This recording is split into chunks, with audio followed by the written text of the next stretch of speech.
안녕하세요. 토요일 쾌도남마 시작하겠습니다. 최근 북한이 해외 여행객들을 대거 유치하고 해외 자본까지 끌어들이면서 다양한 개혁, 개방 정책을 펴고 있습니다. 그런데 이런 변화의 최고 수혜 계층이 바로 평양 부유층 여성들이라고 합니다. 강은하 기자입니다. 주방용품부터 털모자, 가죽 패션 의류까지 부스에 몰려든 북한 여성들이 직접 물건을 집어들고 꼼꼼히 살펴보며 착용해보기도 합니다. 단연 가장 인기 있는 품목은 화장품입니다. 경의하는 김정은 스님께서 화장품 생산에서 패권을 집에 대한 말씀을 높이 받들고 우리 여성들 더 젊고 아름답게 할 수 있는 여러 가지 기능성 화장품을 가지고 출품하였습니다. 주 소비층은 평양 주부들. 지난 9월 말 평양을 다녀온 일본의 한 언론인은 여성들, 특히 주부들이 화장품과 건강식품 등을 많이 사들이는 모습을 봤다며 적게는 $20, 많게는 $100 가까이 물건을 사가는 여성들도 있었다고 말했습니다. 여성들이 전람 매장에서 스마트폰을 이용해 화장품이 너무 싸다, 너도 필요하냐며 통화하는 모습도 여기저기서 목격됐다고 밝혔습니다. 경제개혁 개방에 나서며 해외 자본 유치에도 적극적인 북한. 식량난에 시달리는 일반 주민들과 달리 장마당이나 사채업 등을 통해 부를 축적한 일부 평양 부유층들은 달러를 자유롭게 쓰며 풍족하게 생활하는 등 북한의 빈부격차도 갈수록 심화되고 있습니다. 채널A 뉴스 강인하입니다. 네, 한 주 동안 가장 핫했던 북한 뉴스를 살펴보는 시간입니다. 강선산 전 북한 총리의 사위죠. 강명도 경민대 북한학 전공교수 송지연 전 북한 아나운서 모시고 얘기 나눠보겠습니다. 안녕하세요. 안녕하세요. 어서 오십시오. 네. 첫 번째 한번 확인해 보시겠습니다. 방금 리포트 보신 내용인데요. 화장품, 건강식품, 평양의 주부들이 달러를 펑펑 쓴다. 이 얘기를 누가 했냐 하면 2012년부터 매년 북한을 방문했던 일본 기자들이 했습니다. 네. 일본 기자가 했으니까 이 기자 내용을 보면 평양만 봐서 그런지 모르겠는데 생활이 나아진 것 같아. 경제가 좋아진 것 같다. 실제로 어떻게 보고 계십니까? 북한 쪽 연결되시는 연락처 있을 테니까. 네. 경제가 좋아졌습니까? 어떻게 아이러니하게도 김정은 시대에 들어와서 조금 배급도 좀 이제 가끔씩도 주고요. 그래서 예. 생활이 조금 나아졌다고 말들은 하고 있습니다. 네. 네. 근데 이제 이거는 지금 평양만 보여주는 거라고 하지만 지방하고 뭐 똑같진 않지만 일단은 평양 사람들이 생활도 예전에 비해서 1%라도 조금이라도 발전됐다는 건 사실이라는 겁니다.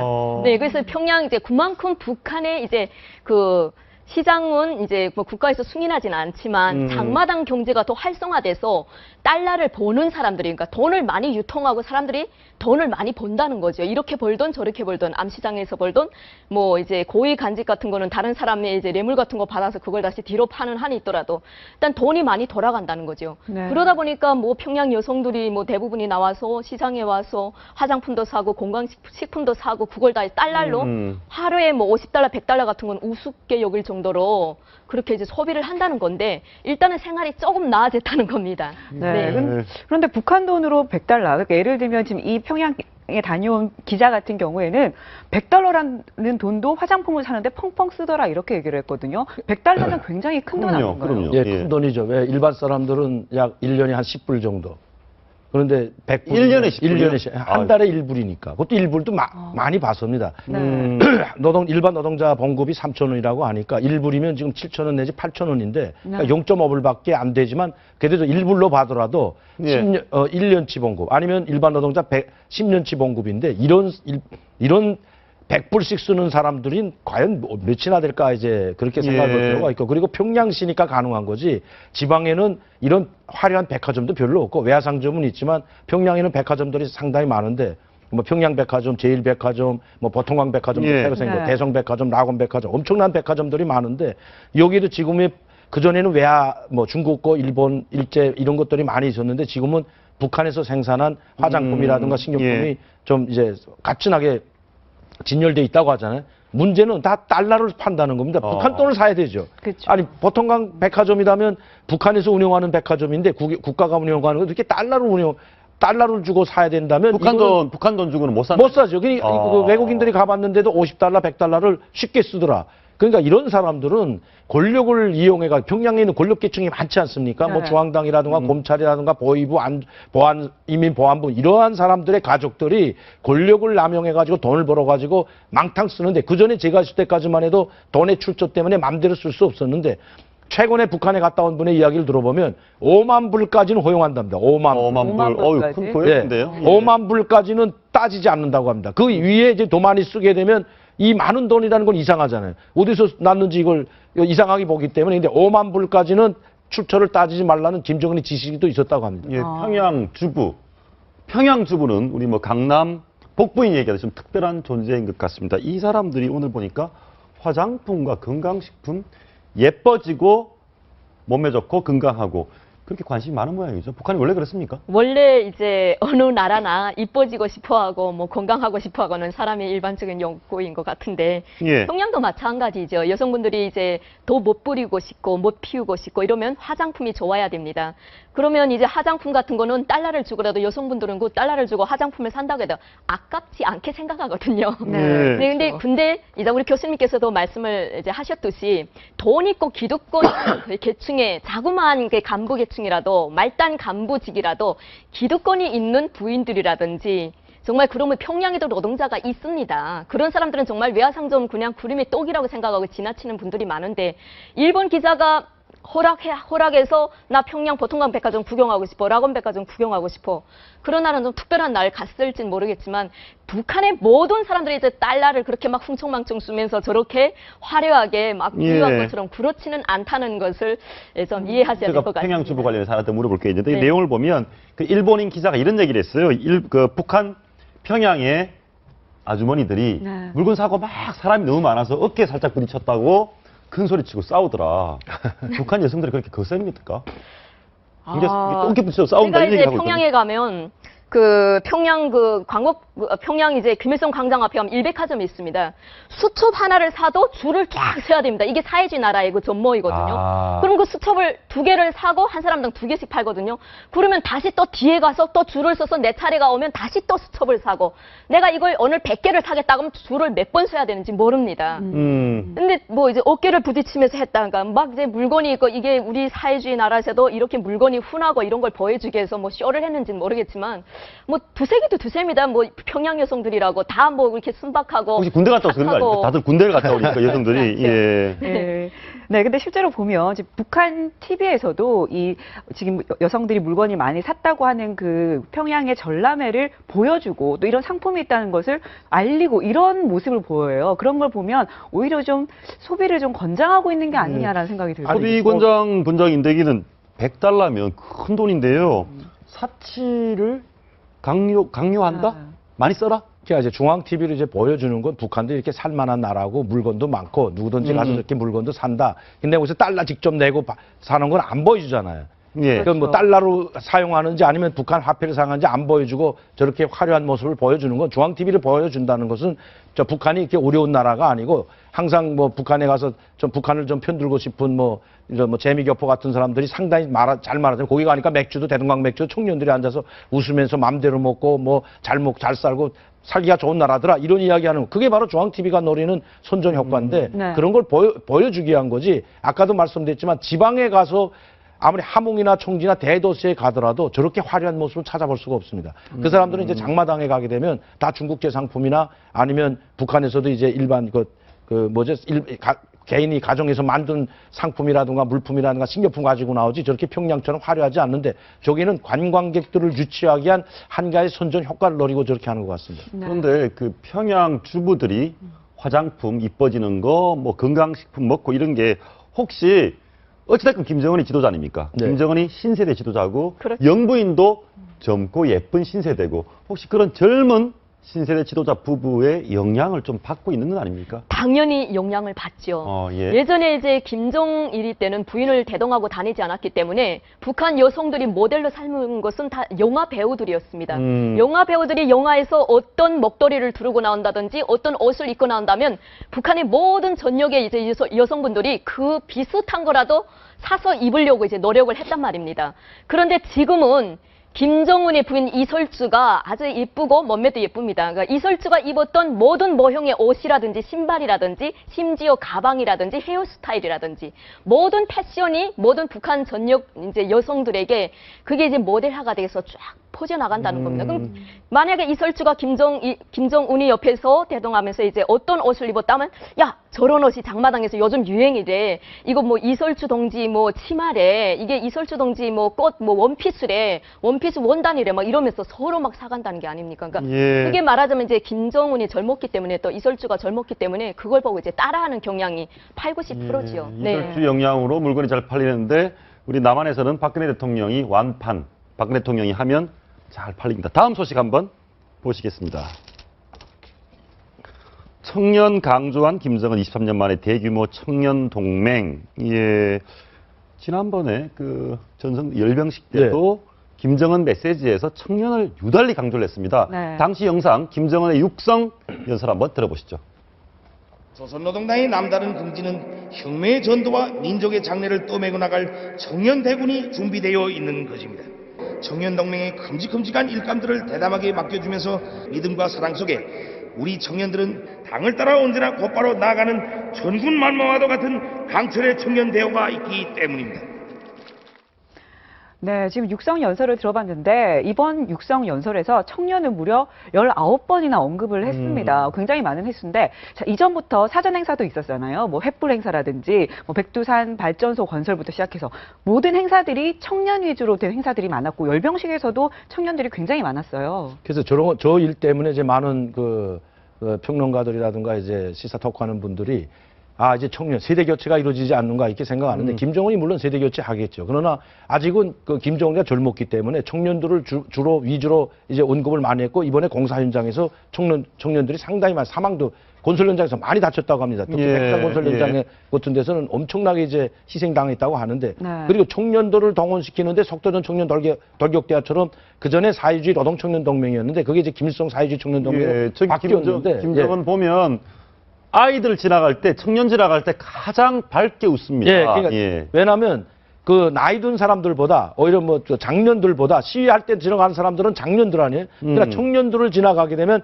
저 세대들이 앞으로 자기를 받들고 일할 사람들이기 때문에 이젠 저 너희들은 우리 나를 어떻게 생각할지 몰라도 청년들은 다 나를 따르고 지지하는 걸 저 봐라. 그래서 아마 좀 자기도 기분이 좋아서 웃는지는 모르겠지만 김정은이 생각하는 게 저는 맞다고 보거든요. 이제는 나이 많은 사람들은 자기가 자기 주위에 있는 사람들 간부들부터라도 다 나이가 많아요. 아무리 나이 작아도 55세 아닙니까? 55세. 그렇죠. 장차관들이. 제일 나이 어린 사람이 55세 이 정도 됐기 때문에 자기보다 약 20년, 25년 이렇게 우회이기 때문에 상당히 부담스럽습니다. 그러나 청년들이 지나갈 땐 자기보다 나이 어리잖아요. 넥타이 메고 가는 중학교 학생, 뭐 고등학교 학생은 상당히 나이 어리기 때문에 저런 학생들 보면서 웃으면서 손 들고 흐뭇하겠죠. 이제 이 후대들이 바로 내 뒤를 이어서 나를 따라서 나를 지지하는 그 청년 존이들이 되겠다는 그런 생각을 가지고 아마 청년들을 좀 더 내세워주고 제 생각에도 아마 물갈이가 좀 빠른 속도로 이루어지지 않겠나 생각이 됩니다. 아이들은 좀 굉장히 힘들어 보이네요. 예. 저게 뭐 하루 이틀 연습하는 게 그러니까 아닙니다. 이제 북한에서는 청년들을 이렇게 표현합니다. 조선노동당의 믿음직한 전투적 후비대. 사라청 동맹 해서 김일성 사회주의 청년 동맹. 아, 김일성 사회주의 청년, 이게 청년 동맹이군요. 네, 이 청년 동맹, 저희 소년단 넥타이 메고 온 애들은 지금 소년단이라고 합니다. 이 소년단을 딱 뽑으면서 이제 청년이 되고 청년을 뽑으면서 그다음에 이제 사회 이제 직맹위원이 되고 노동당원이 되거든요. 그러니까 이제 김정은 이제 교수님 말씀하셨듯이 이제 김정은 같은 경우는 이제는 나이 드신 분들은 다 고퇴 대상이다. 너희는 이제 다 들어가야 될 세대고 이제 젊은 사람들이 이제 영적인 그런 세대가 자기를 또받들고 이제 뭐 나를 따라 앞으로 경제 대국을 향해서 이제 조선이란 나라를 북한이란 나라를 이끌고 나가야겠다. 이걸 지금 생각하기 때문에 청년들을 자기 주위에 이제 끌기 위해서 아마 이제 정료를 쏟을 것 같습니다. 그래야 야니가 자기를 따르고 자기가 이제 거기서 이제 우두머리라고 하는 이제 제 3세 그걸 이제 유지해 나가기 위해서 애를 바닥바닥 쓰겠죠. 그래서 이렇게 이제 뭐 청년 동맹 회의 같은 것도 열심히 하고 청년들을 지나갈 때면 믿음 같은 거 주는 거 하고 막 환영도 하고 그게 이제 하나의 자기 전략이라고 할 수 있죠.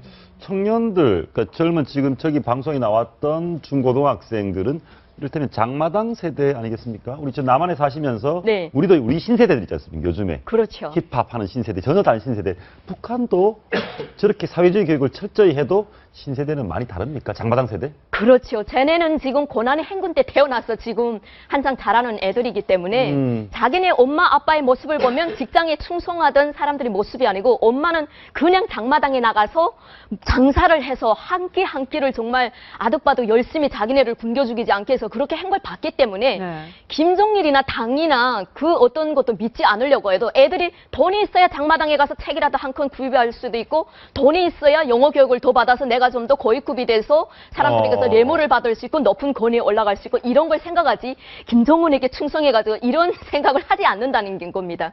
예전에 저희 이제 오빠 언니 시대 같은 걸 보면 고난의 행군 때 태어난 세대가 아니다 보니까 그냥 무작정 충성을 했거든요. 그런데 김정은 시대에 와서는 이게 달라졌다는 걸 김정은 혼자 모르는 것입니다. 예, 그러면 아이들, 요즘 장마당 세대들, 젊은 아이들은, 그러니까 당인에는 충성심보다는 돈이면 최고다? 그렇죠. 달러나 인민폐 이런 걸 어떻게 하면 볼 수 있고 엄마 백화점에 가니까 뭐 자전거가 얼마인데 이걸 빨리 사다가 그거 다시 팔면 우리가 얼마 마진을 붙이면 좀 이득이 아니야?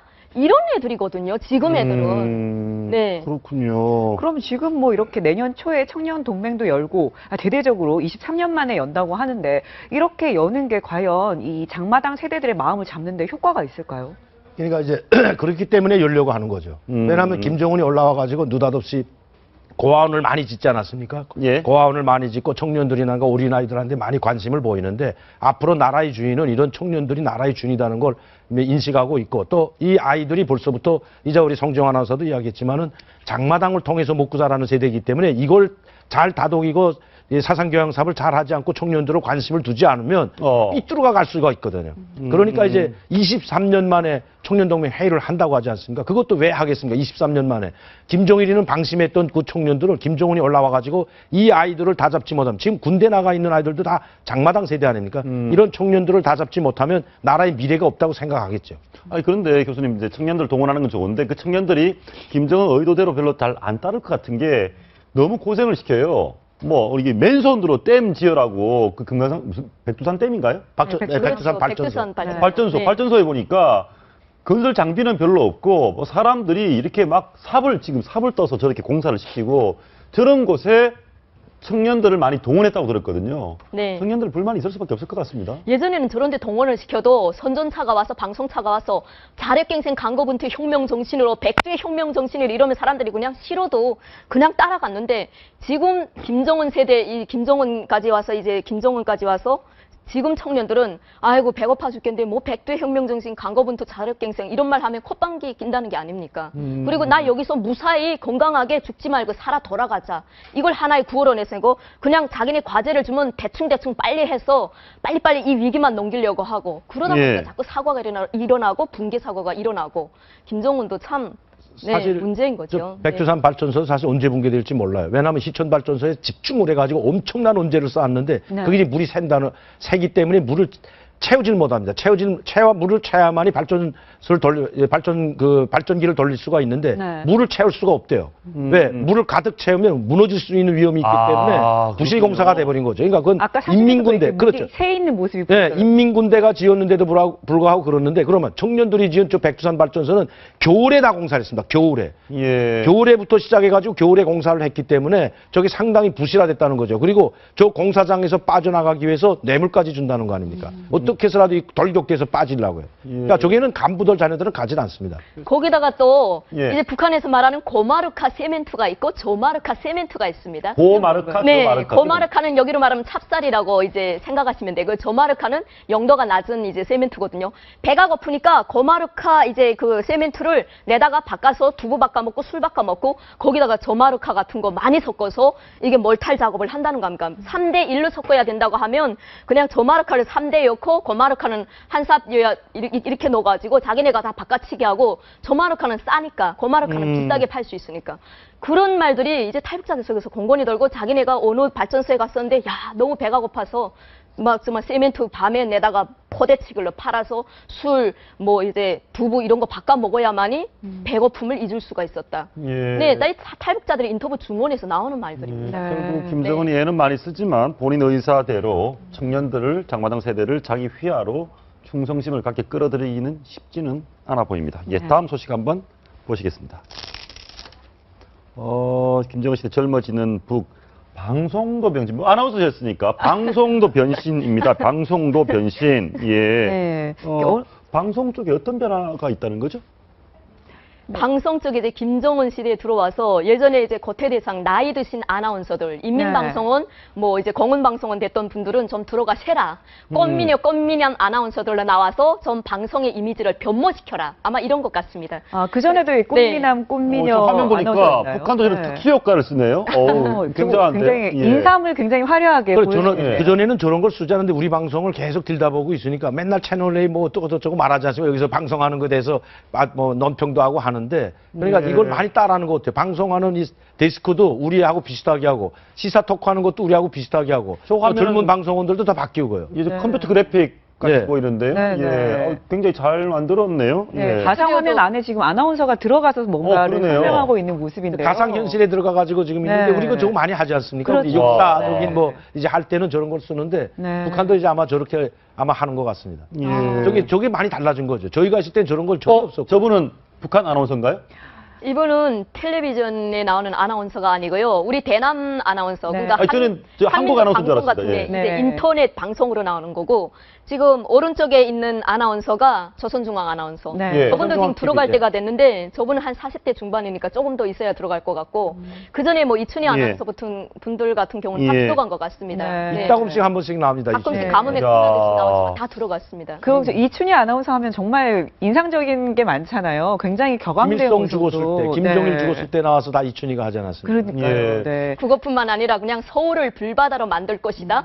그리고 뭐 이제 대남 방송 아니 이제 뭐 이제 자기네 통지문 같은 거 읽을 때 그때 이제 격한 방송으로 해서 그러니까요. 예. 우리나라 분들이 되게 싫어하시더라고요. 그 목소리만 들어도 몸소리가 그 튄다. 송정 아나운서 제가 부탁이 있는데요. 네. 이거 한번 들어보시고 네. 그 북한 특유의 이상한 거 있지 않습니까? 네. 감동가처럼 네. 하실 수 있는지 한번 봤으면 좋겠는데요. 북한의 과거 아나운서입니다. 신세대 아나운서는 나중에 보겠습니다. 과거 아나운서 어떤 목소리인지 들어보시겠습니다.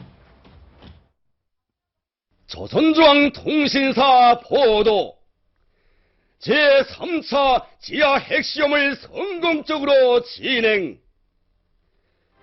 우리 강과학원에서는 괴뢰 당국자들이 진실로 대화와 협상을 원한다면 지금까지 감행한 크고 작은 모든 반공화국 죽대행에 대하여 사죄하고 전면 네. 저렇게 어떻게 합니까? 뭐 어떤 반드시 근데 이 말이 북한 사람이 평양 사람들이 일반적으로 쓰는 표현도 아닌 것 같아요. 표준말도 아닌 것 같아요. 북한. 표준말은 아니죠. 그러니까 이제 목소리를 좀 김종은 목소리하고 비슷하지 않습니까? 이제 예. 그 아나운서가 궁구는 목소리로 이제 좀 아주 장엄하게 하려고 보면 저런 목소리를 낼 수밖에 없는 거죠. 북한은 방송용 멘트가 따로 있습니다. 선전용 멘트라고 하는 거죠.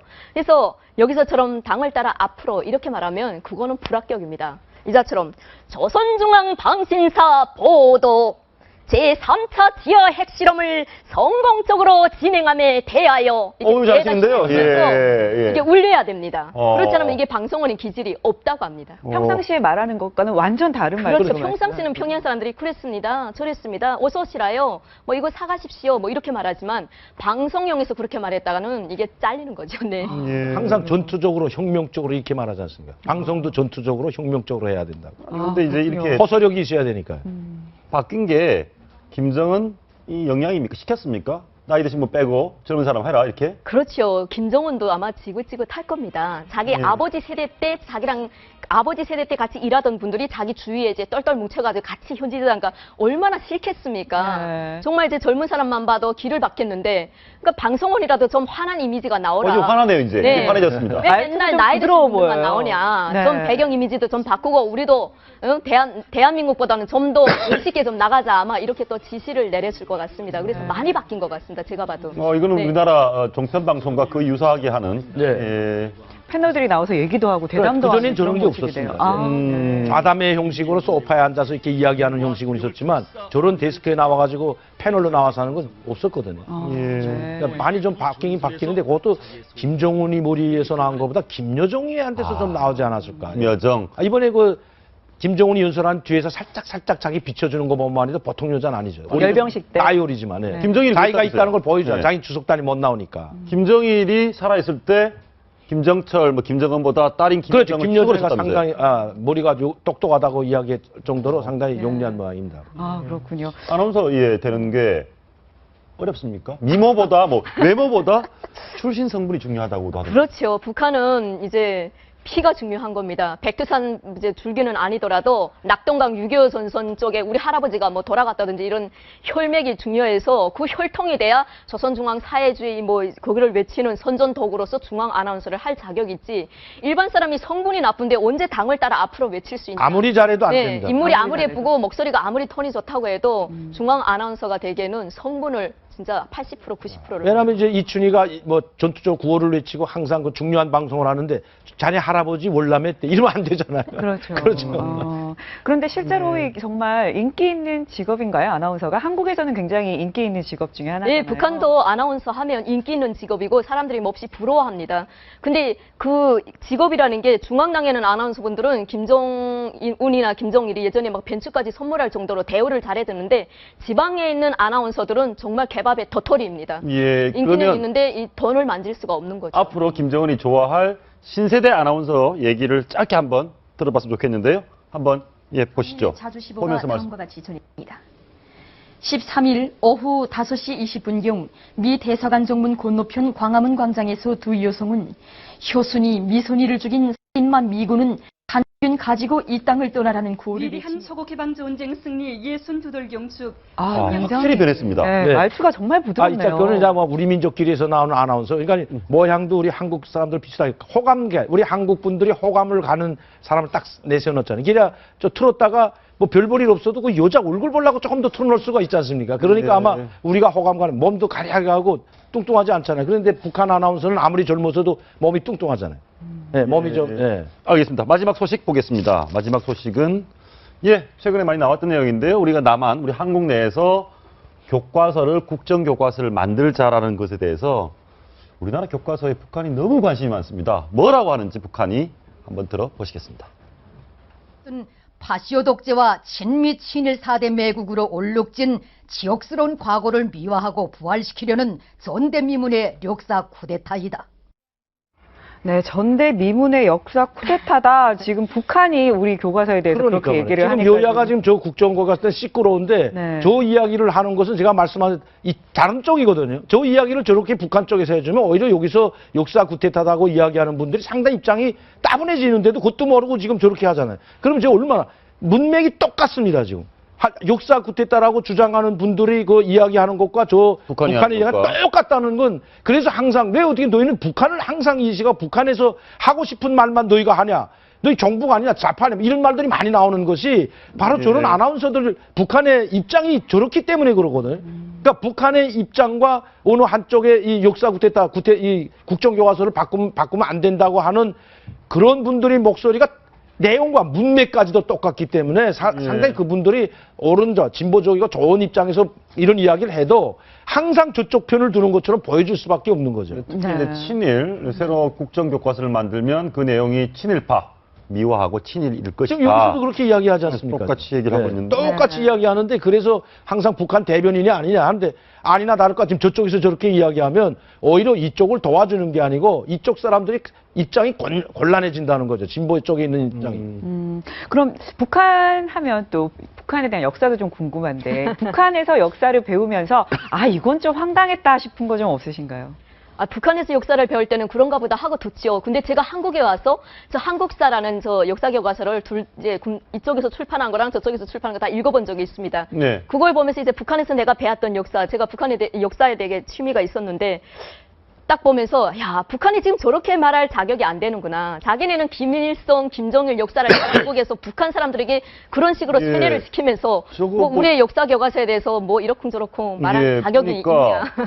김정일이 먹으로 일본 땅을 까맣게 칠했더니 일본 전역에 암흑천지가 폭우가 쏟아졌다. 저게 초등학교 교과서에 나옵니다. 거의 뭐 전우치전에 나온 전우치도 아니고. 저게 역사 교과서에 나오나요? 네. 김정일이 학교 시간에 지구일에 대해서 배우는데 선생님이 여기가 어딥니까? 어떤 학생이 그런가 거기는 일본이다. 일본은 36년 우리나라를 지배했던 그런 침략자이다. 이렇게 배워줬는데 그런데 왜 일본을 빨갛게 표시를 했냐 해서 김정일이 화가 나서 목을 꺼내서 이제 일본을 까맣게 다 이제 반도를 칠해버린 겁니다. 근데 갑자기 구름이 밀려오더니 비가 왔다. 일본에? 정말, 네. 까매졌다. 네. 이런 이야기. 그래서 우리 김정일 동지는 정말 현명하시고 이 역마를 타신 그런 위대한 백전백승의 영장의 뒤를 이어받은 그런 탁월한 지도자라고 배워줍니다. 아니 근데 진짜 그 믿었습니까? 지구본에 까맣게 칠했더니 일본 전역에 암흑천지가 됐다는 걸 믿으셨어요? 그게 인민학교 학생들은 믿죠. 인민학교 학생 그러니까 그건 신과 같은 존재, 신격화를 하자는데 우리 장군님은 신과 같은 하늘이 낸 분이라고 하거든요. 하나님이라는 말은 안 하지만 하늘이 낸 분이다. 신과 같은 사람들이니까 장군님이 이렇게 한 번만 하면 그렇게 되기 때문에 뭐 우리 한국도 장군님이 호령 한 마디면 언제든지 통일하지 이렇게 배워주는 게 바로 그러니까 인민학교 학생들이 뭘 합니까 사실은. 그래서 역사 교과서 상당히 중요하다는 거 아니에요.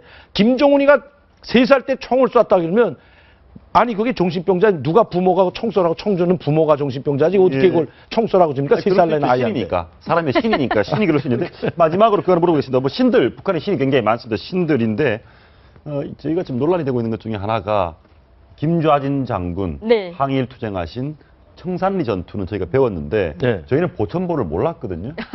근데 북한에서는 교과서에 나오죠. 역사에 나오고요. 청산리 전투는 배우셨어요? 전 안 들어본 적이 나옵니다. 없습니다. 네. 전 북한에서 보천보 전투는 애국자들도 이준, 뭐 안중근 이런 분들은 들어봤거든요. 근데 뭐 청산리전대 뭐 김좌진 이름조차도 못 그분이 들어봤어요. 있었는지, 그분들이 생전에 있었는지 그런 거는 하나도 배우지 않고 김일성의 오직 항일 역사, 뭐 소알발행회의, 보천보 전투, 뭐 또 구국의 록산 전투, 무슨 이런 전투만 많이 배워가지고 제 머릿속에 그런 게 돌지 청산리 전투가 뭐야? 저도 여기 와서 알게 됐어요. 전혀 모르죠. 네. 참 황당하면 당황스럽네요. 예, 우리한테 저런 말 하기 전에 북한 스스로 좀 정상적인 나라가 됐으면 좋겠습니다. 오늘 말씀 여기까지 듣겠습니다. 감사합니다. 감사합니다.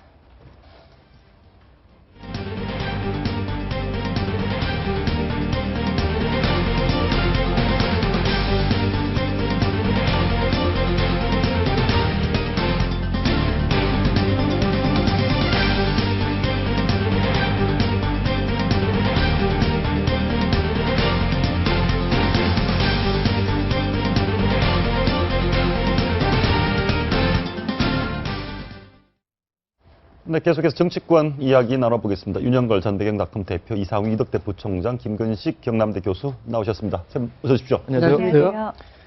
예, 이번 한 수는 교과서 논란이 계속 문제가 됐는데요. 거기서 중요한 정치적 흐름 하나를 저희가 발견을 했습니다. 보시면 아십니다. 보시죠.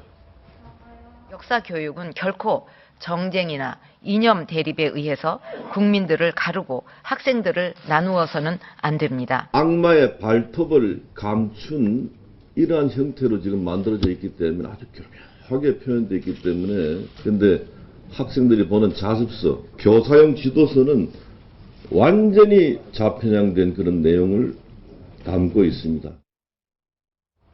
예, 말씀 들어보니까 대통령 한 말씀 하시고 딱 맞추는 게 불과 보름 전인가요? 뭐 공천 문제로 대통령과 김무성 대표가 으르렁거리던 그 모습과는 사라지고 거의 뭐 허니문 정도. 아유 맞고요 이 분위기인데요. 허니문 이상인 것 같습니다. 예. 대통령께서는 그래도 수석비서관에서 이제 올바른 역사가 필요하다라는 일반론적인 원칙을 좀 강하게 이야기한 거라면 예. 김무성 대표 저 발언은 상당히 더 세게 나간 거죠. 악마의 발톱. 그다음에 이제 교과서뿐만 아니라 자습서, 강의 교재는 뭐 더 심하다는 거 아니겠습니까? 예. 그러니까 사실은 대통령의 가이드라인에서 조금 더 강한 톤으로 좀 더 세게, 좀 더 자극적으로 이야기를 하는 걸로 봐서는 허니문 정도가 아니라 굉장히 구애를 하는 것 같습니다. 네. 야당에서는 공천 싸움을 덮으려고 교과서를 일으킨 거다. 그래서 뜻을 모았다 이렇게 얘기하는데 일면 김무성 대표 입장에서 보면은 이분이 2013년 9월부터 근현대 역사교실이라는 걸 만들어서 누가요? 김무성 대표가? 김무성 대표가 근현대 역사교실을 만들어서 계속 강의도 하고 듣고 계속 많이 했습니다. 그래서 그 멤버가 119명이나 되고 거기서 또 이석기 같은 사람이 또 나오면 안 된다. 교학사 같은 교재가 똑같이 이렇게 홀대를 받아서는 안 된다. 그래서 어떻게 보면은 박근혜 대통령하고 김무성 대표가 이런 말이 있잖아요. 중국에 같은 욕심을 가진 사람은 서로 싸우고 같은 걱정을 가진 사람은 서로 친하다. 그래서 서로 같은 근현대사에 대한 고민이 같으니까 이번에는 뜻을 맞춘 거 아니냐 이렇게 좀 좋게 좀 봐주시는 게 좋지 않냐. 이심전심 뭐 이렇게 해서. 예. 네, 근데 네, 뭐 예. 뜻이 같은 사람은 뭐 같은 고민을 하고 같이 간다 이렇게 말씀을 하셨는데 그 전까지만 해도 굉장히 대립각을 세게 세우지 않았습니까? 갑자기 이런 모습이 좀 의아하긴 한데요. 뭐 정치라는 게 그런 거 아니겠습니까? 뭐 어제 좀 싸우다가도 오늘 뭐 다시 합의할 일이 있으면 또 합의해야 되는 게 정치인데 그래서 뭐 정치는 아무도 모른다라고 이야기를 하는데 이 문제는 이렇습니다. 지적을 해주셨습니다만 저걸 어떻게 봐야 될 것인가에 대한 문제 아니겠습니까? 그러게요. 예. 저걸 뭐 예를 들어서 박근혜 대통령 노래를 불렀으면 김무성 대표가 북을 치고 장난을 맞춰주는 그런 형태가 됐었는데 일단 첫 번째로 당이 더구나 집권 여당이 총선을 앞둔 상황에서 내용이 이루어진다는 거 갈등이 생긴다는 것은 여러모로 보나 좋지 않습니다. 예. 당이 결속해도 시원찮을지언데 같이 갈등을 계속 유발시킨다 그러면 총선 그 자체가 물 건너가게 되겠죠. 그러면은 누가 이익이냐 아무도 이익을 보는 사람이 없습니다. 김무성 대표는 김무성 대표대로 상당히 위상이 흠집이 나갈 것이고 또 박근혜 대통령 국정 동력이 굉장히 떨어지기 때문에 여기에 대한 총선에 대해 같이 가야 되겠다 그 목적이 분명하다는 거 이 부분이 가장 중요할 것 같고 그다음 두 번째는 김무성 대표의 성향이죠. 방금 지적하셨습니다만 김무성 대표는 만약에 차기 대권을 위한다 그러면 보수 성향의 지지자들을 결집시켜야 될 그런 책임이 있습니다. 이 부분에서 교과서에 대한 부분이라든가 좌평양 논란에 대해서 먼저 이런 식으로 이슈를 같이 가져주지 않는다 그러면은 전통적인 보수 지지층들에게 자기가 등을 돌릴 수 있는 그런 우려가 있는 것이죠. 예. 전 김무성 대표가 근현대 역사 교실이라는 걸 만들어서 역사 공부를 꾸준히 해오셨다는 얘기는 사실 제가 방금 처음 들었습니다. 예. 그러니까 제가 볼 때는 이제 김무성 대표의 본래 그 국가관 또는 역사관이 상당히 좀 보수 정통의 그 역사관을 갖고 있는 것 같아요. 지금 말씀하신 것처럼 그런 역사 공부를 했다는 이야기는 제가 알고 있었고, 그다음에 특히 한미 동맹이라든지, 그다음에 대북관이라든지 우리나라에서 주요하게 보수냐 진보냐를 나눌 수 있는 몇 가지의 그 전선 논리가 있지 않습니까? 네. 거기서는 김무성 대표는 기본적으로 개인적 성향이 상당히 정통 보수입니다. 그러니까 저는 어떻게 보면 정통 보수 입장에서 그 정통 보수의 자기 가치관을 확립하기 위해서 이 국정교과서 문제에 굉장히 적극적으로 나섰다는 이야기도 할 수 있습니다. 우리 윤 대표님 말씀대로. 예. 그러나 또 한편으로 시기적으로 좀 교묘한 게 우리 앵커께서 말씀하신 것처럼 바로 그전에는 오픈 프라이머를 가지고 당무 거부로 비치는 행동까지 했다가 갑자기 이제 교과서 문제가 이슈가 완전히 전국을 덮으니까 거기 이제 발을 맞추는 형국이어서 행여라도 공천 갈등을 교과서 문제로 좀 봉합을 하면서 대통령과 좀 힘을 맞추려는 게 아니라는 그런 우려가 있는 것 같고요. 예. 또 한편은 저는 그런 생각도 듭니다. 정치가 아무리 씁쓸하다고 하지만 자기의 보수적인 정통성을 유지하기 위해서 저런 주장을 할 수 있다고 봅니다. 뭐 악마의 발톱이라고 표현할 수도 있고. 예. 그러나 또 보면 친박 비박이 나눌 때는 또 비박의 또 대표로서 유승민 대표의 우호적이었지 않습니까? 또 이승민 대표는 아시는 것처럼 보수 중에서도 굉장히 합리적 보수거든요. 그걸 합리적 보수라는 것은 교수님 판단이고요. 자유주의적 보수입니다. 예. 자유적 보수이기 예. 때문에 예. 이번에 저 유승민 대표가 원내대표 대표연설에서 보면 상당히 이쪽 야당에서도 찬사를 보낼 정도의 상당히 자유주의적인 내용을 많이 담고 있었어요. 네. 그런 걸 보면 김무성 대표의 과연 보수로서의 색깔이 무엇인지는 그때그때 친박 비박 싸움뿐만 아니라 분명히 밝힐 필요가 있다고 봅니다. 유승민 전 원내대표가 합리적 보수고 김무성 대표는 아니라는 겁니까? 그거는 좀 김무성 대표는 정통 보수 가깝죠. 예, 아무튼 뭐 네. 김거식 교수님의 분류시니까. 김 교수님 말씀 예, 예. 하셨습니다만은 이제 첨언을 하자면 이렇습니다. 좀 더 우리가 현실적으로 보자 그러면은 야당 대표가 있고 여당 대표가 있는데 야당 대표 입장과 여당 대표 입장은 다를 수밖에 없습니다. 뭐냐 그러면 당헌 당규상 8조에 나와 있듯이 정부와 집권 여당은 한 공동 운명체로 봐야 될 그런 부분이 있는 것이죠. 역설적으로 우리가 가정에서 본다 그러면 김무성 당대표가 대통령과 즉 현 정부가 계속 대립각을 세운다 그러면은 사실 집권 여당의 국정 동력은 없는 건 마찬가지입니다. 그렇기 때문에 어떤 이슈라도 집권 여당 입장으로서는 대통령과 같이 보조를 맞출 수밖에 없는 그런 한계를 가지고 있는 것이 여당 대표입니다. 네, 그렇게 대통령과 보조를 맞춘 김무성 대표 이번에 미국 가는 박 대통령을 또 배웅을 했습니다. 가는 그 김무성 대표 이 자리에서 이런 말을 했는데요. 직접 한번 들어보시죠. 오늘은 공항 가시는데요. 좀 그거의 의미를 당청관계 다 잘해보자. 근데 언론이 문제야. 그동안 외국 가실 때마다 난 나갔어요. 지난번 특수한 사정이 있어서 못 갔을 따름이고, 또 가실 때는 데이타임에 가시고 오실 때는 나이타임에 오시기 때문에 오실 때는 안 나가는 게 관리였습니다. 근데 왜 안 나가면 새벽 4시에 오시는데 어떻게 나가나? 나도 낮에 일해야 되는데 그거 가지고 자꾸 언론에서 자꾸 이상하게 쓰는 게 문제예요. 네, 김무성 대표 얘기 들어보면 본인은 뭐 가만히 있는데 옆에서 자꾸 나를 싸우게도 만들었다가 화해도 시켰다가 뭐 그렇다. 어찌 보면 김무성 대표가 조금 일관된 입장을 꾸준히 견지해왔다 그런 느낌도 들거든요. 옆에서 해석이 좀 이상할 따름이지. 어떻습니까? 좀 설명 좀 해주시죠.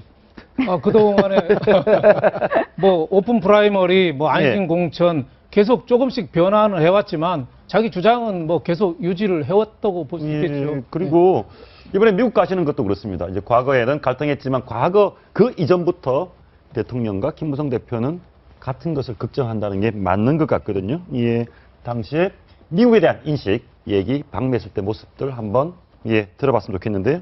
예, 한번 들어보시겠습니다. You are a true hero. Countless Koreans are alive today thanks to you. 월튼 해리스 워커 장군은 6.25 전쟁 발발 후 낙동강까지 전선이 밀렸는데 그 낙동강 전선을 지켜낸 장군인입니다. 우리나라 운명을 지켜주신 워커 장군에게 존경의 뜻을 모아서 네, 지금 미국에서도 어쨌든 이런 서로 코드가 맞는 행동을 좀 보였다 이런 얘기가 나오는데요.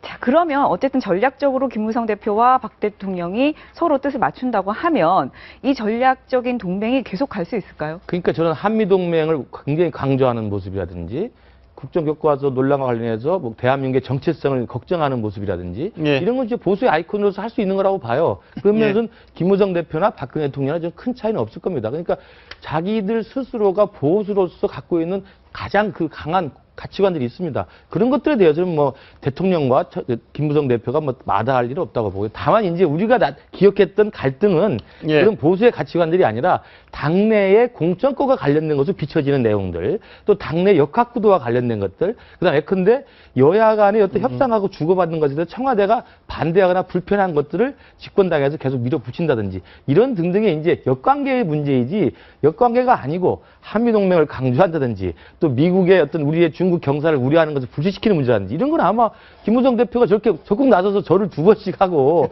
또 미군 그 참정을 없고 이런 모습을 하면서 이제 기여를 하는 바가 있다고 저는 봅니다. 국민들 여론을 한번 봤으면 좋겠는데요. 김무성 대표가 불과 보름 전에 굉장히 힘들었습니다. 사위 문제, 사위 마약 문제도 있었고 대통령과도 갈등이 있었고 지금 화면 보이시죠?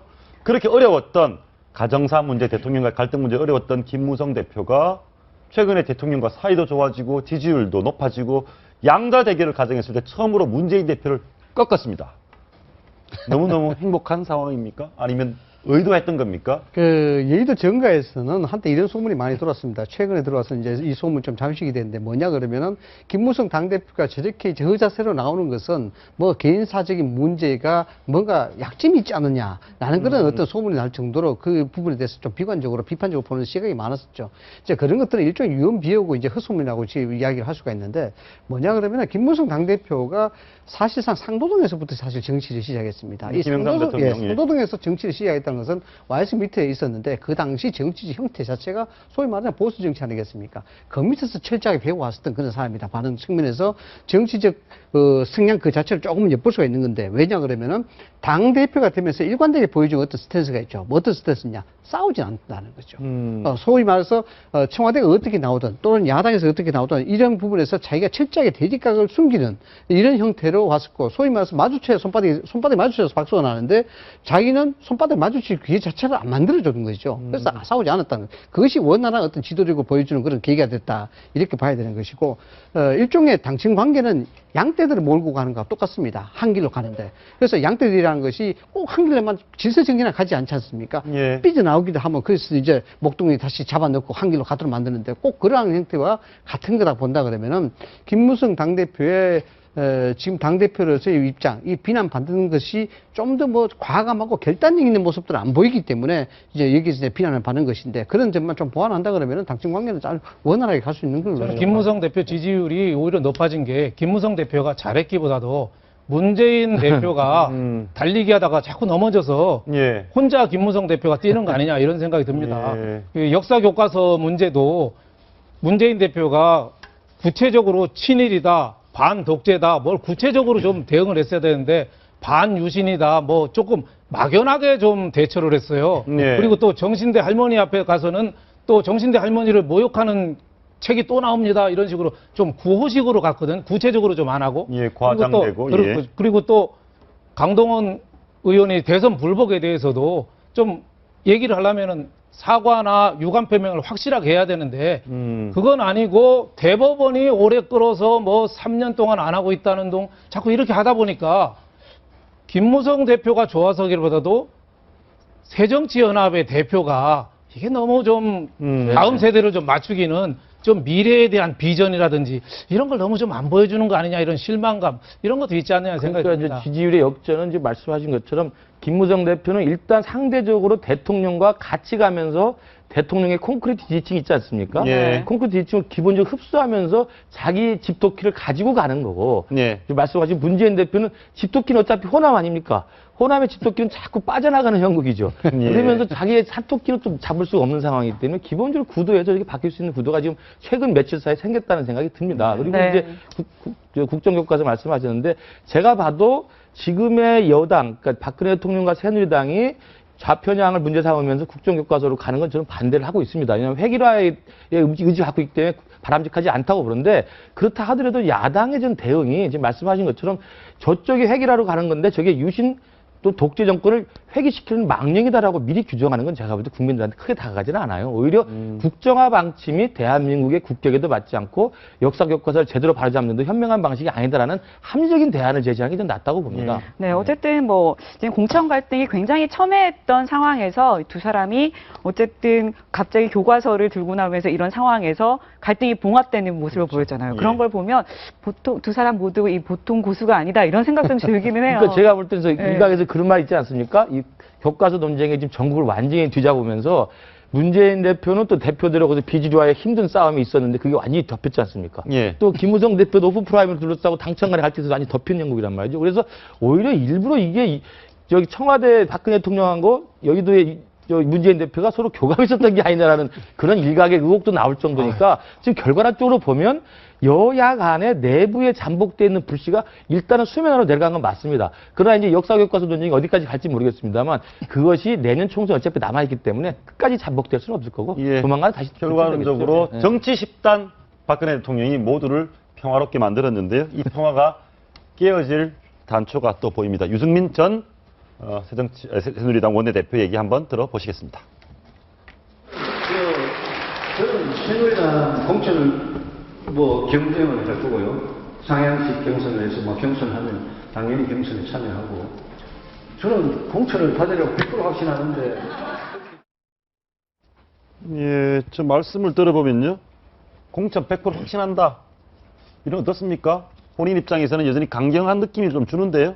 나는 내 길 간다 이런 겁니까? 그 유승민 의원의 입장은 이미 확실하게 표현을 했습니다. 뭐냐면 소위 말해서 티켓권이나 청와대라든가 당 쪽에 일단 선전포고를 한 거죠. 뭐냐 그러면은 초선 의원들이 자기로 인해서 뭔가 공천에 불영향을 받을 때는 그때는 절대 좌시하지 않겠다. 이런 소위 말해서 깃발을 들었는 그런 부분이 있고 두 번째 TK 지역이 우선 추천 지역으로 된다는 부분에 대해서는 자기 자신은 굉장히 자존심 상하다. 이런 부분들이 실질적으로 정치를 함에 있어서 TK에 대한 자신의 브랜드를 확실히 만들어가겠다는 그런 의지가 확실히 보이는 겁니다. 그러나 어제 저 강연을 보면은 상당히 전략적으로 많이 계산을 하고 이야기하는 부분이 상당히 많습니다. 자기의 브랜드를 확실하게 투전성을 내보이면서도 실질적으로 박근혜 대통령을 직접적으로 공격하지 않았습니다. 그렇죠. 뭐냐 그러면 측근들이 문제지 박근혜 대통령이 문제가 아니다는 거거든요. 그거는 굉장히 설득력 있고 현실적인 얘기라고 봐야 됩니다. 예. 그렇기 때문에 여기서 만약에 공천에 대한 부분을 박근혜 대통령이 실질적으로 지시했다라고 이야기한다 그러면은 이 부분 문제가 많이 되겠죠. 많이 되는데 결과적으로 채권들이 문제라는 것은 박근혜 대통령과의 절대적인 대립각을 씌우지 않겠다는 어떤 화해의 메시지로 봐야 되는 거죠. 네, 저분이 자꾸 피해자 코스프레를 강조를 해요. 제왕적인 여성 대통령 때문에 내가 이렇게 당했다 이런 식으로 하는데 아까 교수님이 합리적 보수라고는 하셨지만 물론 그런 점도 있지만 안보면서는 정통 보수고 경제면에서는 중복지 경제 민주화가 하는데 사실 실천한 거는 아직은 없거든요. 예. 없고 국회에서 연설만 하고 대통령 가끔 이제 뒤통수를 한 대씩 때리고 한 여태까지 보여준 게 없는데 나는 내가 삼선인데 이분은 생계형 정치인은 아니잖아요. 예. 먹고 살 만한 게 있잖아요. 이럴 때는 나는 더 큰 그릇으로 큰 바다로 좀 가는 걸 해야지. 나 공천 또 줘라. 뭐 대구에서 공천 주면 또 되는 건데 그거보다는 좀 더 큰 그릇으로 바다로 좀 가서 유승민의 경제 민주화가 뭔지 이거를 좀 국민들한테 좀 설득도 좀 하고 좀 보여줬으면 좋겠다 이런 생각이 듭니다. 제가 볼 땐 조금 이제 내용이 저 발언 그대로 액면으로 보면 청와대 각을 약간 세운 거라고 볼 수가 있죠. 왜냐하면 일단은 지금 오픈 프라이머리나 아래로부터 상향식 공천하는 것 자체에 대해서 일단 당청 간에 약간 미묘한 갈등이 있는 건데 그걸 전제하고 어떤 경우에든 난 나가서 갈 거고 그러면 100% 난 공천을 받을 거다. 내가 일 거라는 확신이 있다는 것은 청와대에서 만에 안 있을지 모르는 이른바 전략공천, 우선 추천 이런 것에 대해서는 자기는 반대하는 입장을 지금 간접적으로 내비친 것이기 때문에 일단은 자기의 강력한 공천 의지와 함께 청와대에 대해서는 일단은 아직까지 불편한 감정을 가지고 있는 그리고 것입니다. 저희가 기억나는 게 청와대 을라 발언이 있듯이 대통령 주변 사람들이 문제다. 대통령 주변이 을라고 을라는 대통령에도 참모거든요. 여전히 좀 어려운 불씨를 남겨놨고요. 나대로 선생님 네 컷만 한번 보시겠습니다. 운전들 다 하시죠? 예. 예, 여기에 교통 표지판 해설이 있습니다. 좌편향 교과서로 수업. 이 부분은 이번 주에 문제가 많이 됐었죠. 일부 교사들은 교과서와는 무관하게 김일성이 더 위대하다, 북한이 더 살기 좋다 이런 말을 했는데 낙석도로 이렇게 돌이 떨어질 수 있는 도로에서는 조심해야 됩니다. 결과는 유턴으로 바른 길 찾으라고 하시는데 유턴? 네, 예. 좌도 아니고 우도 아니고 유턴을 해라 이런 말씀이신 것 같아요. 네. 좌도 아니고 우도 아니고 유턴을 해라. 상당히 깊은 뜻이 있는 것 같은데. 예, 그러니까 이제 결국은 그런 거 아닐까요? 무슨 국정만이 정답이고 또 뭐 금인정만이 정답이 아니라 틀린 건 바로 잡아서 원론으로 돌아가보자. 상당히 지적을 잘 하셨는데 저도 그렇게 좀 개인적으로 생각하는 부분이 있습니다. 지금 뭐 거민정이냐 국정이냐 논란이 있습니다만은 1차적 책임은 정부에 있습니다. 이 부분이 거민정이 되든 국정이 되든 정부의 책임이 있는 부분인데 이 부분을 원칙적으로 잘 해왔으면 소위 말해서 그 교과부 측이 그게 교통적으로 잘해왔고 여기에 대해서 중립적 객관적 시각 할 수 있도록 노력을 했다 그러면 이런 문제 없죠. 그럼요. 일차적인 정부의 문제 있는 거예요. 진실로 돌아가시죠. 진실로. 다시 원점으로 돌아가서 모든 국민이 공감할 수 있는 초심으로 돌아가서 다시 처음부터 시작하자는 이야기는 굉장히 깊은 뜻이 있는 것 같습니다. 누가 거짓말 하는지 가든 우든 좀 사실 좀 말씀해 주세요. 사실 공론화시켜서 좀 해명할 필요가 있다고 봐요. 좌회전 아니고요. 우회전도 아니고요. 유턴을 해야 될 것 같습니다. 다음 네 컷 만화 보시겠습니다. 이번에는 대선 불복 얘기인데요. 강동원 의원 얘기인 것 같습니다. 대선 불복 했더니 여론이 나쁩니다. 막 벌들이 막 왜 그런 여론 대선 불복을 했느냐고 강동원 의원을 이렇게 벌이 쏘고 있습니다. 그런데 꼼수만 배운 문 대표에 대해서 굉장히 비판적으로 보셨네요. 나대로 선생님이 문 대표가 꼼수만 좀 배웠다. 아직도 강력하게 의혹이 남아있다. 이런 말을 하니까 어떻게 됐을 것 같습니까?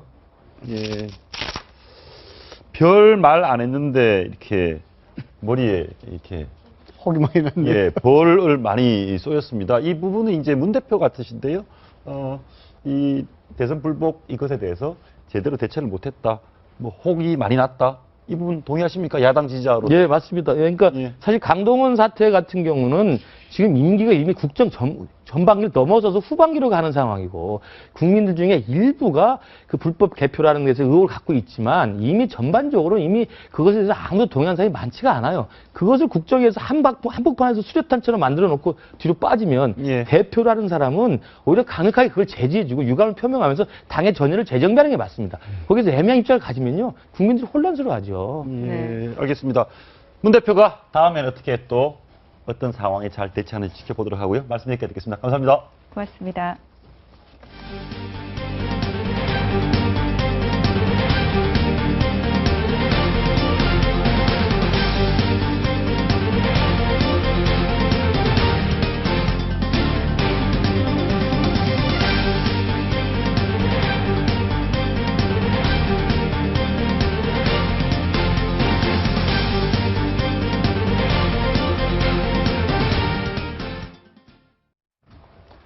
네, 미국 워싱턴에서 열린 한미 국방장관회담에서 미국은 끝내 당군 일의 최대 무기 사업인 KF-X, 그러니까 우리나라 전투기 개발 사업에 꼭 필요한 핵심 기술 4가지 절대 못 준다.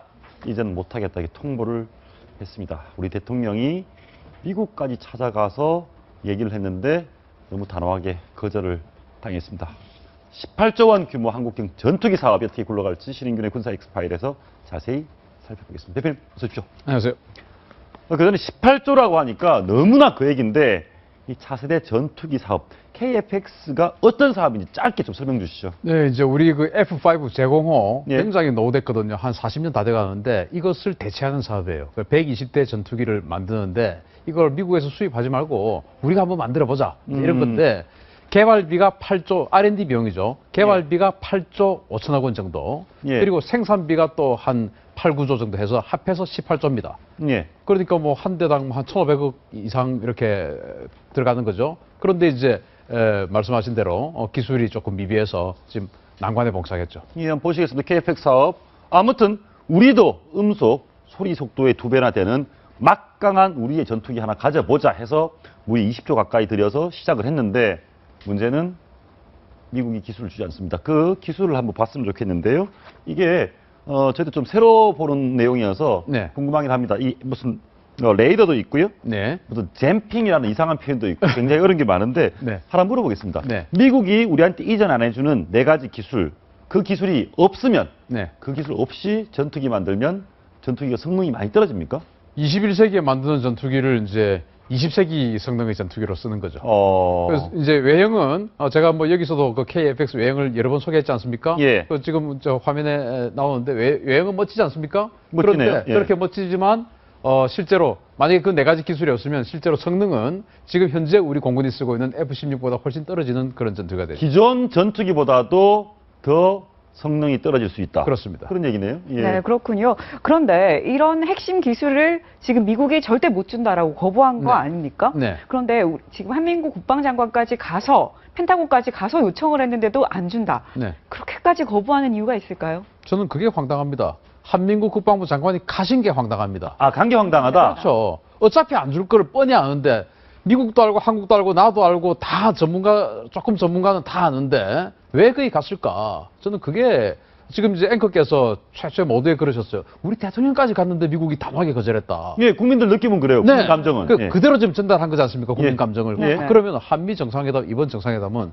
북한 핵에 대한 해결하기 위한 어떤 그게 핵심 의제였는데 이 KF-X 사업이가 아무것도 아니었어요. 갑자기 한민구 장관이 거기 들어가가지고 그 북한 핵에 대한 어떤 건 다 사라지고 KF-X 안 주더라. 미국 나쁜 놈이야. 그리고 이번에 정상회담 잘 못한 거야. 이런 식으로 지금 오더가 되는데 이거는 군에서 아주 잘못한 거죠. 왜? 어차피 안 줄 건데. 왜 어차피 안 줄 겁니까? 자, 이것은 지금 이제 4가지 기술. 예, 한번 보시죠. 짧게 한번 보시고 보기에도 대단한 기술처럼 보입니다. 전자파 방해 장비. 예. 그러니까 우리가 전투기가 북한 영공을 많이 들어가면 북한에 레이더 기지 있지 않습니까? 예. 지대공 미사일 쏘겠죠. 그거를 갖다가 재밍을 시켜버려요. 레이더 전파를. 그럼 레이더가 지직지직 해가지고 우리께 안 보이겠죠.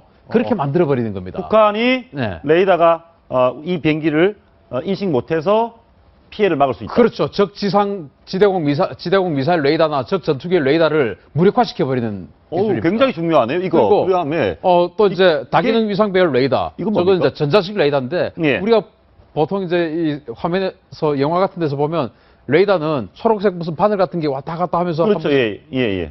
뭐 보이지 않습니까? 그게 바로 기계식 레이더예요. 360도 회전을 하기 때문에 회전할 때마다 걸리는 게 보이는 겁니다. 예. 근데 전자식 레이더는 그렇게 돌아가는 게 없고 저렇게. 항상 보는 겁니다, 그냥. 와, 엄청나네요. 항상 예. 보는 거고, 그리고 기계식 레이더는 이렇게 적 전투기를 하늘에 있는 적 전투기를 보다가 땅에 있는 적 뭐 탱크 뭐 이런 걸 보려고 하면은 모드를 바꿔야 돼요. 그럼 밑에 볼 동안은 또 위가 안 보여. 그런데 이 전자식 레이더는 밑도 볼 수 있고 위도 볼 수 있고 하늘도 볼 수 있고 다 한 번에 다 볼 수 있는 겁니다. 엄청난 거죠? 알겠습니다. 그리고 이제 적외선 추적 장비, 저게 중요한 겁니다. 이게 이거 미국이 중요합니까? 절대 안 주죠. 왜냐하면 적외선 탐색, 열을 가지고 물체를 탐지하는 겁니다.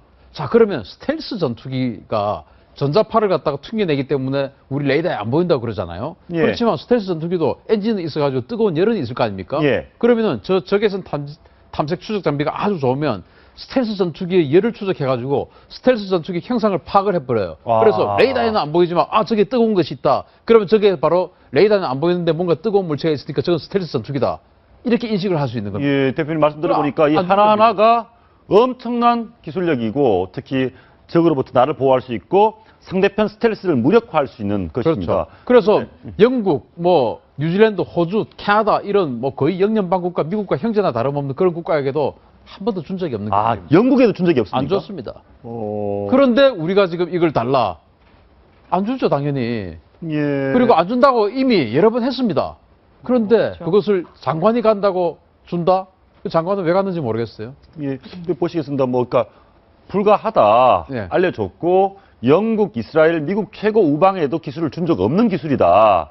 그런데 괜히 망신스럽게 가서 주지 않을 거 뻔히 알면서 달라고 했다가 거부만 당하고 왔다. 자, 지금 이제 그 스케줄이 쫙 나오지 않습니까? 저는 감사원이나 검찰에서 확실하게 조사를 해야 될 스케줄이라고 생각합니다. 왜냐하면 4월에 전투기 핵심 기술 이전 불가라고 지금 미국이 통보를 했다고 하는데 저는 저 스케줄도 좀 의심스러워요. 왜냐하면 3월 30일 날 그 사업체 선정을 했습니다. 그 3월 30일까지 몰랐다 이거죠 지금. 그런데 4월에 그 통보를 했기 때문에 우리 3월 30일까지 몰랐다 이거 아니겠습니까? 그리고 또 공개하고 있지 않다가 그 국정감사 때 지금 나왔지 않습니까? 그럼 왜 공개하지 않았느냐? 7월 달에 또 계약을 했어요. 3월 30일 날 업체 선정을 하고 7월 달에 계약을 합니다. 그동안 사실은 말을 안 하고 있었던. 예, 대표님 뭔가 복잡한데 아무튼 우리 정부가 뭔가 잘못했다는 느낌을 지울 수 없는데요. 18조 엄청난 돈입니다. 하다가 20조로 늘어날 수도 있고요. 꼭 해야 됩니까? 20조로 늘어나면은 해야 되죠. 그런데 저는 30조, 40조로 늘어나는 가능성이 아주 크다고 생각합니다. 아니, 대표님 그러면 30조, 40조까지 드는 이 전투기를 우리가 계속 해야 됩니까? F-35 사다 쓰면 되지 않습니까? 지금 이제 18조 원을 가지고 F-35를 사면은 한 120대에서 140대 정도를 살 수 있는 엄청난 돈이죠. 그러면은 KF-X 이건 F-16보다 조금 성능이 나은 겁니다. 그거 하고 F-35하고 똑같은 숫자라면 어느 게 더 강하죠? F-35 좋죠. 지금 우리가 예를 들어서 F-35 40대 구입하지 않습니까? 거기다가 추가로 120대 더하면 160대 F-35면 전 세계 한국 공군 건드릴 때 아무도 없습니다. 그러면 그 돈 들여서 그거 사죠. 그런 엄청난 비용을 투자해서 이것이 그나마 그래도 우리 국산 전투기니까 원하는 시간에 나오면 좋습니다. 그런데 전 세계에 그동안 독자적인 전투기를 하나의 전투기를 10년 만에 개발한 예가 없어요. 주로 다 20년 그리고 8조 5천억에 개발한 예가 없어요. 주로 다 20조에서 30조 원 들었습니다. 그런데 우리가 아무런 기술 없이 아무런 경험 없이 우리는 8조 프랑스도 영국도 못했던 것을 프랑스 30조 원 들었습니다. 영국 20조 원 들었습니다. 그리고 다 20년씩 걸렸는데 우리는 아무것도 없이 8조 5천억의 개발비만 가지고 10년 만에 하겠다. 이게 과연 맞는 말인지. 그리고는 알고 보니까 기술도 안 준다 그러고. 그러면 우리가 지금부터 하겠다 그러는데 그러면 원래부터 하지 왜 그 기술 받으려고 그랬을까요? 아니 그러면 어쨌든 처음부터 사업자가 선정될 때부터 어차피 안 줄 기술이었다면 방사청도 알고 있지 않았을까요? 그 부분을. 근데 그 부분을 이때까지 얘기 안 하다가 지금 와서 안 준다 이렇게 얘기를 하고 있고요. 그럼 결국 안 주면 이 사업에 대한 대안이 있습니까? 대안은 현재로서는 없죠. 무조건 지금 군에서는 그래도 해야 된다. 애국심 마케팅을 하고 있는 겁니다. 그래도 해야 된다. 그리고는 이번에 미국 가서 장관이 국방부 장관이 뭐 미국과 협의체를 구성하기로 했다고 그래요. 그 협의체가 도대체 무슨 법적 구속력이 있는지 저는 황당하기 이럴 데 없습니다. 국민들에게 부끄러우니까 그냥 면피하려는 듯한 느낌이 드는데요. 그런데 뭐 대안으로 F-35를 하든 KF-X를 추진을 하든 저희가 한국, 중국, 일본 지금 차세 전투기 상황을 보니까 우리가 가만히 있기는 겁이 납니다. 일본 신신이라는 F-3 그리고 F-35 스텔스기죠? 스텔스죠.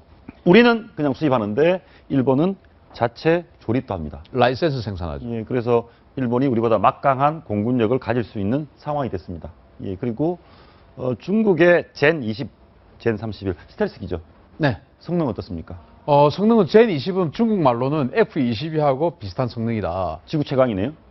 라고 중국은 주장을 합니다. 그리고 젠 31은 F-35하고 비슷한 덩치에 비슷한 성능이다. 라고 주장을 하고 특히 젠 31은 항공모함에 탑재되는 전투기입니다. 그래서 그런데 이제 실제로 뭐 스텔스 성능이 어느 정도 될지는 모르겠지만 젠 20 같은 경우는 그 미사일이 8발이 탑재가 됩니다. F-35는 미사일 4발, 그리고 F-22는 미사일 6발이 탑재가 되거든요. 근데 젠 20은 미사일 8발이 탑재가 되기 때문에 덩치가 엄청나게 커요. 그런 면으로 봤을 때는 젠 20이 아주 무서운 전투기가 될 것 같고.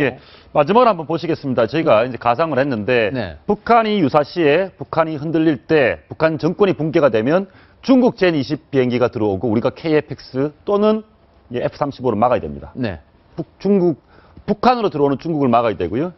독도에서는 일본과 우리가 부딪히는 상황이 있을 수도 있고 이어도도 있고 센카쿠 열도에서는 일본과 중국이 부딪힐 수 있습니다. 이 상황에서 우리가 버텨내려면 KFX 안 할 수 있습니까? 어떻게 됩니까, 이거? 근데 KFX가 예. 지금 이제 많은 분들이 오해를 하시는데 이걸 마치 F-35하고 똑같은 정도 생긴 게 F-35 비슷하게 생겼으니까 마치 그런 예. 정도의 성능으로 생각하시는데 그건 아니고요.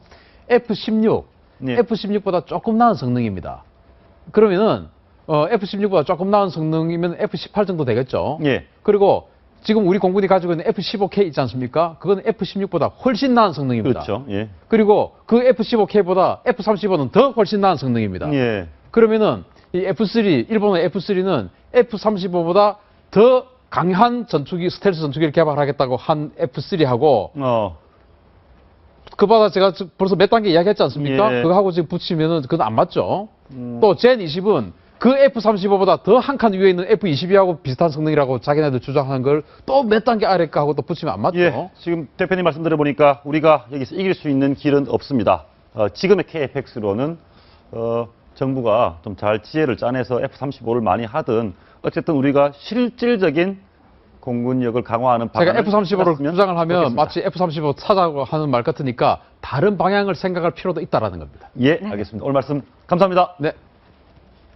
네, 편안한 주말 저녁 보내십시오. 시청해주신 여러분 고맙습니다.